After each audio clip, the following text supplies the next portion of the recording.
Hello, everyone, and welcome to kind of a sad get-together, but you'll understand here in just a minute. Our guest on today's program, Dr. Larry Rice. Good to have you here, Dr. Rice. Thank you, Sam. It's a pleasure to be here, and you notice I'm smiling. Yeah.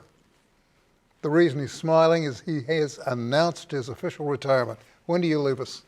July 3rd, but I hope to come back in some capacity as a volunteer to stay involved. I love this place. I've got a total of 27 years invested here. My word. And so 11 the first time and 16 this time. So I love this place, and plus people tell me I've got to stay active. Well, that's a given. You have covered so much ground in your working careers. You've been all places. You've been all things to all people. And I personally witnessed one day, you're walking across campus, president of the school bends over, picks up a piece of trash, and walks off with it. And I assume you didn't take it home. You put it in the trash receptacle. Correct. I mean, that's the mark of a man. Well, thank you. You're most kind, but that is also a mark of servant leadership that I learned from Bob Comm, the president emeritus at Oklahoma State, when I was there working on my doctorate. I didn't know what the name was. I knew that's the type of leadership I wanted, but he had written several books, so he kind of took me under his wing and was involved in my dissertation, and I learned a lot from him. But that's an example of servant leadership. If you want the smart people you surround yourself with and others, you need to help model that type of behavior, whether it's ethical or putting it into action. Set an example. And set an example. And so I need to pick up paper too if someone discards it on campus, and I try to do that. Sure. As you look back, what's been what you consider your proudest moment here? What are you most proud of accomplishing? I was afraid you was going to ask that question when I found out about this interview. There's several things. I think if I could sum it up, it would be the continuing transition of this university, because remember, we're only 23 years old. When I arrived, we were about 8 years old as a university, as a regional university. So what I'm probably the most proudest of is the people that I've surrounded myself with. We were able to move this university and transition it more into a baccalaureate, master's degree level regional university. And so my predecessor had set the stage for getting us accredited. And so we became a university in 2000, and I arrived in 2008.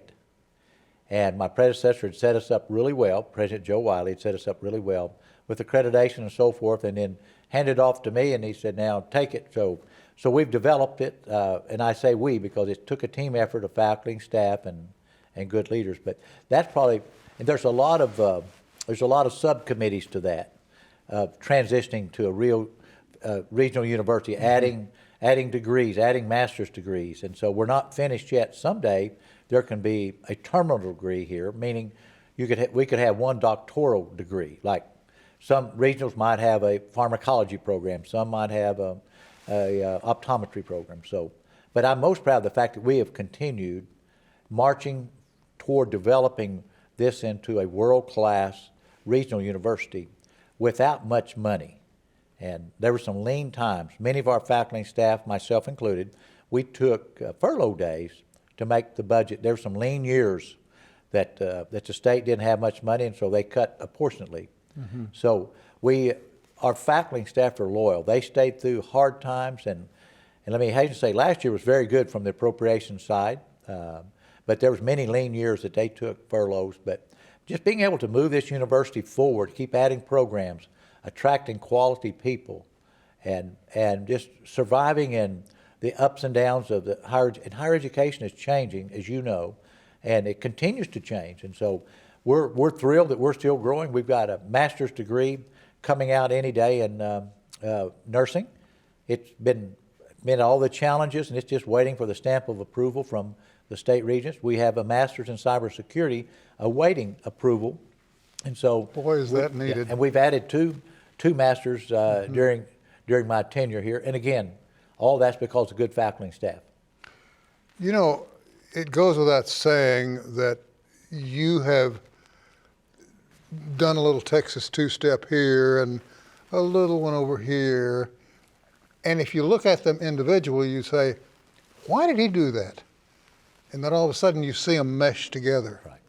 Nursing program is a prime example of that. Yes. Yes. And the nursing program has grown by leaps and bounds. There are people lined up now waiting to get an opening. Absolutely. And we just created, and I say we, it's all because of, Dr. Lynch and her staff and the nurse brand. I'm so old, Sam, that I was here when we started the nursing school in my first tour of duty here. But there was a shortage of nurses then, and that was 1980 something. But Dr. Lynch, as head of our department, she continues to improve that program. But the RSU nurse is a brand. And that's one of the primary reasons I believe that St. Francis came over to Claremore and asked us for a partnership, and we were overjoyed because they said, we even have a little money. And so with St. Francis' partnership, we were able to increase the nursing program by additional 32 slots, and with their partnerships. But let me hasten to say the Cherokees have been very instrumental in helping us fund a lot of infrastructure and equipment for that nursing program, as well as other private donors, because there was many lean years, as I alluded to. So the private donors and the Cherokee Nations, for example, those high-tech mannequins are $100,000 a piece with $11,000 annual maintenance contract on them. So, but thank you. The nursing is a brand, and I couldn't be more proud of our nursing program.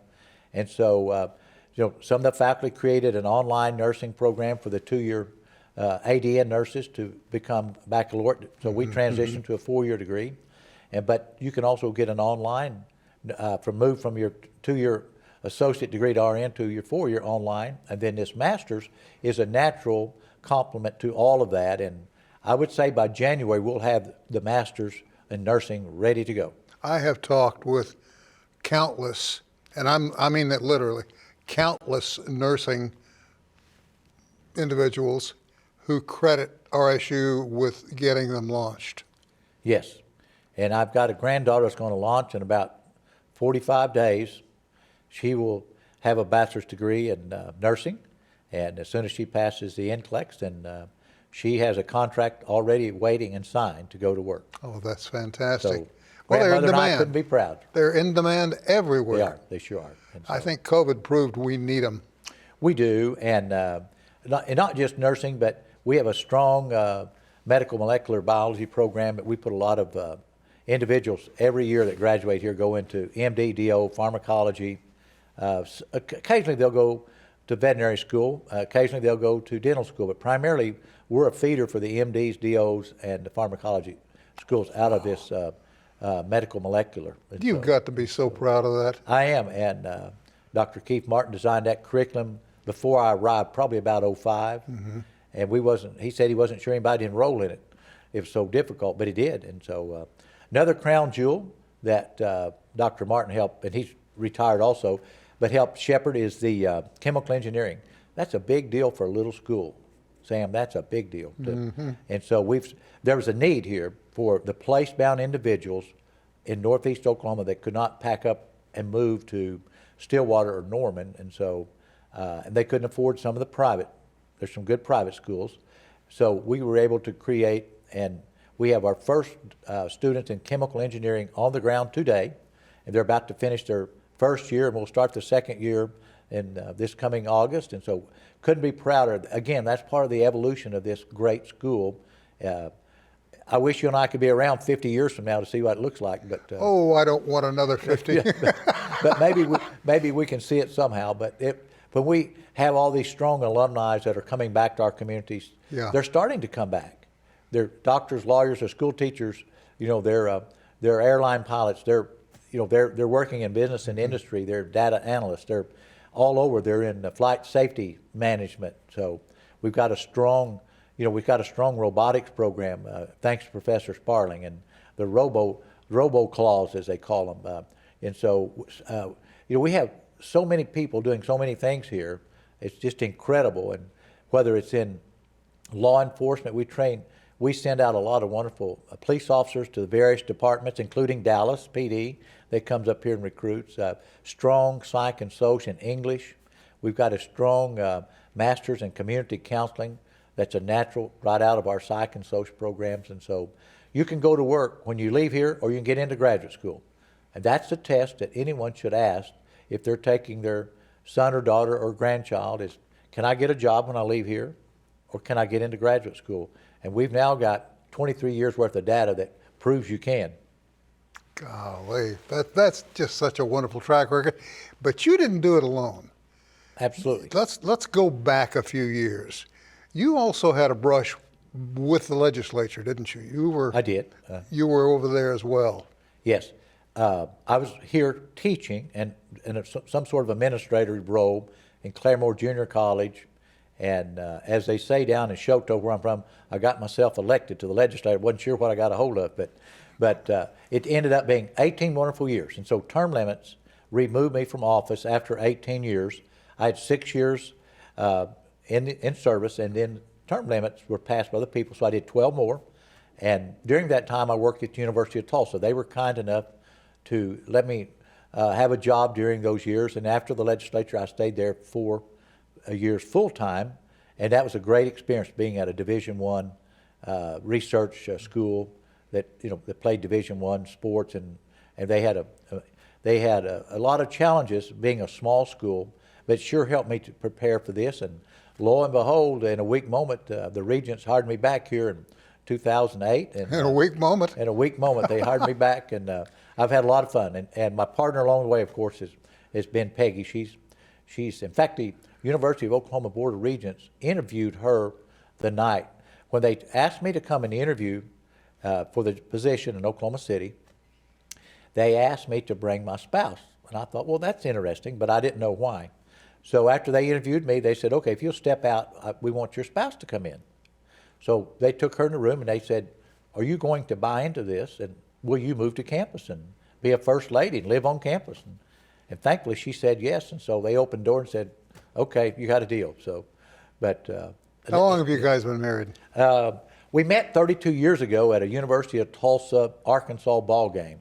She was working for the Tulsa Chamber, and she was there with a contingent of Arkansas businessmen and women. I love that woman. And well, thank you, and so do I. And so that was, and I was there with the University of Tulsa. In those days, University of Tulsa played in the Civic Center, and there was only one VIP box, and so our paths had to cross. And so anyway, and I happened to know her boss, and so he put in a good word for me, and he said, he's not a bad guy considering he's a legislator, but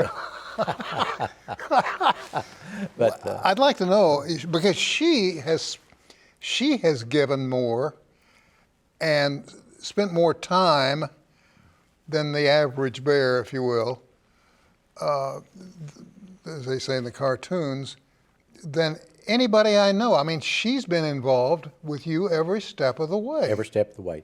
She had her own distinguished career in banking and finance, and then when she went to work at Tulsa Chamber, economic development and so forth. But during that periods of time, different mayors would ask her to do different things, and one mayor, I think it was Susan Savage, I believe, that asked her to take over the reins of the Tulsa Industrial Trust Authority. Mm-hmm. You know, that's the financing arm of the city, and they would do bond package financing for entities that needed low interest loans, and some of those were big, $50 million loans, and you have to go up to New York and close those deals. So she did that. She just got involved in the Brownsfields cleanup. The city had a Brownsfields grant, and then ultimately she and the late Mickey Thompson from the Tulsa Chamber. I remember Mickey. Well, she and Mickey, they determined there was a need for some additional support for the business community, and so she and Mickey started a company to do SBA lending on the side. And eventually, she grew it enough where that was her primary job. But they would do 504 loans to business and industry. They would partner with banks. Banks would do 50%, and they would package the SBA loan for 40%, and the individual did 10%. And so they helped a lot of businesses in Tulsa grow. And they would, if I recall, they could loan on anything that did move. They would not loan on trucks or cattle. It had to be something tied to real estate. It could be a bank, it could be a hotel, it could be a law office, it could be a restaurant. So so that company's still in existence today, even after she retired. But when she came here, she was still working full time, and virtually was a full-time first lady, volunteer. She could not draw a salary, so she was a volunteer here. But But, we did a lot of friend raising and fundraising, and she had, in the days that she felt good, because she was diagnosed with cancer within 30 days of being here, but on the day she felt good, she helped decorate the president's residence with some help. And but she's been a terrific partner. One of the things I'm most proud of, and there's one tonight, is she started a cooking class for the president's leadership class. And that continues today. Peggy has some health challenges, but along the way, it outgrew the president's residence, thankfully, because I'd have to come home and eat whatever's left over, So Just be forced to, wouldn't you? right. So now our partner Sodexo has taken up the mantle, and so tonight there will be 20, 30 kids back here in the prep room of the Sodexo's big kitchen, and they'll be learning about knife safety. They might be learning how to do plate presentations, and of course they're learning how to cook.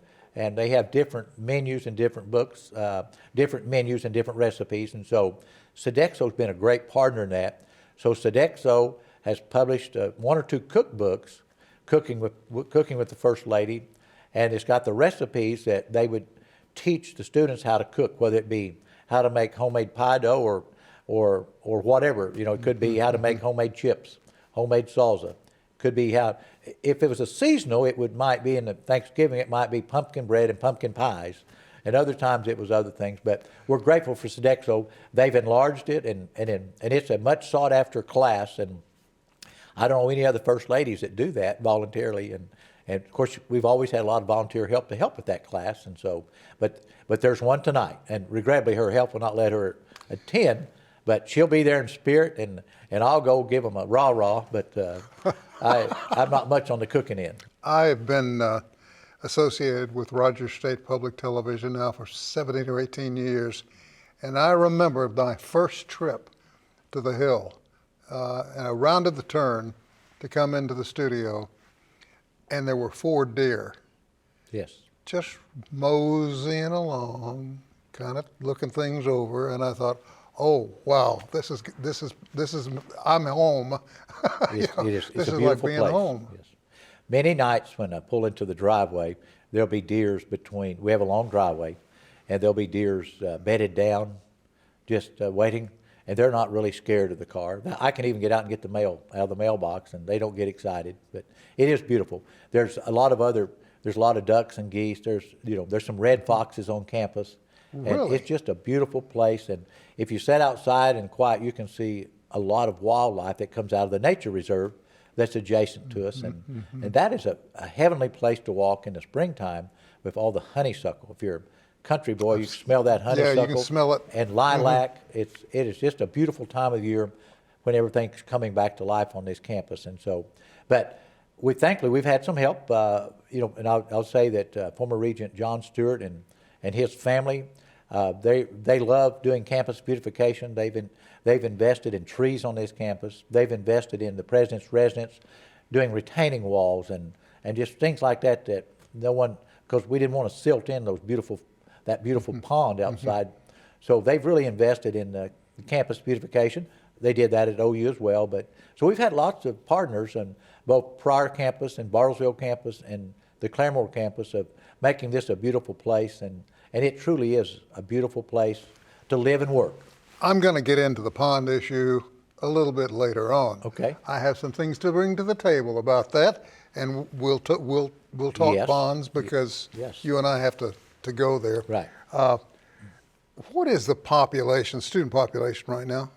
Today, I believe it would be in the 3,200 range, something like that. And why I hedge a little bit is we have 8-week entry points now for some classes, and so it'll vary between 32 and probably as much as 38 on head count. Now, head counts for bragging rights, you get paid on credit hours, and so our credit hours are up tremendously in the fall and spring.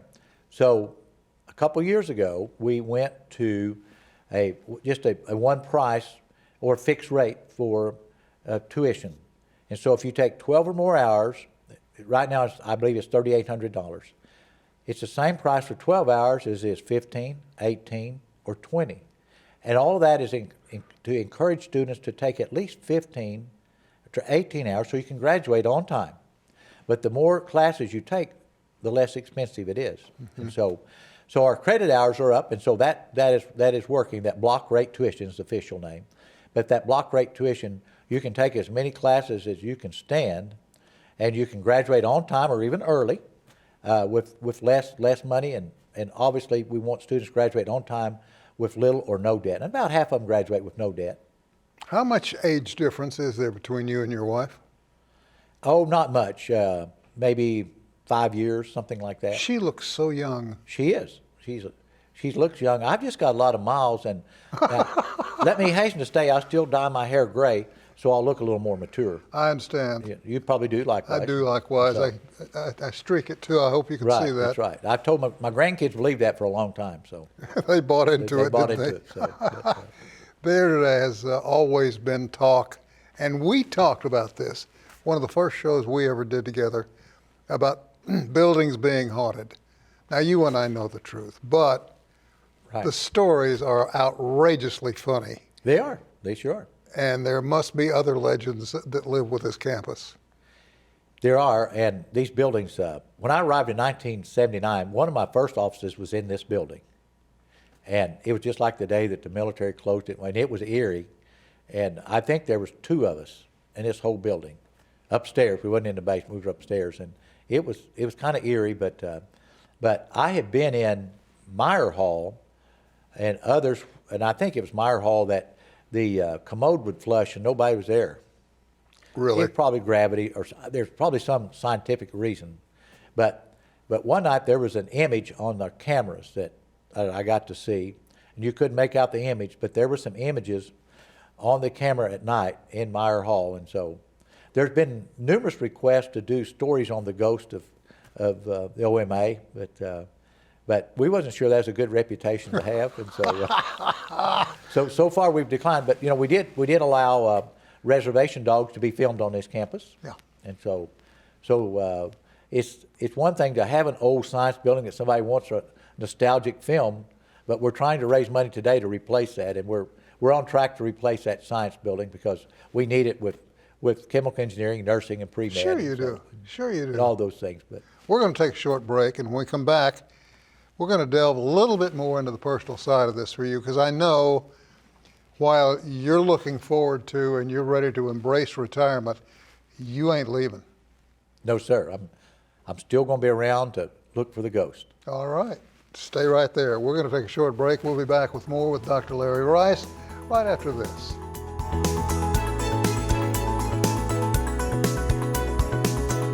You know, I've often wondered, and I've seen you walking on campus. I've seen you at the cafeteria over here in pensive moments, and I've often wondered, where's his mind? What is he trying to solve now? You don't share everything with everybody. You hold it inside, which explains the gray hair. Yes. But to see the kind of growth that you want to see is going to take some real shenanigans and some real arm twisting to make it happen. You've still got a lot of miles left on you. I think so. I've been very blessed with good health, and in fundraising, you have to make friends first. And so the other number I'll give you, I've been in higher ed for 44 years. And so along the way, if you treat people, and I've always tried to treat people, not that I've not made mistakes, but if you treat people right, more than likely, and you be good stewards of that first gift, they will keep helping you. And sometimes their donations and contributions will grow. We're out of time. Thank you for joining us, and good luck, everybody.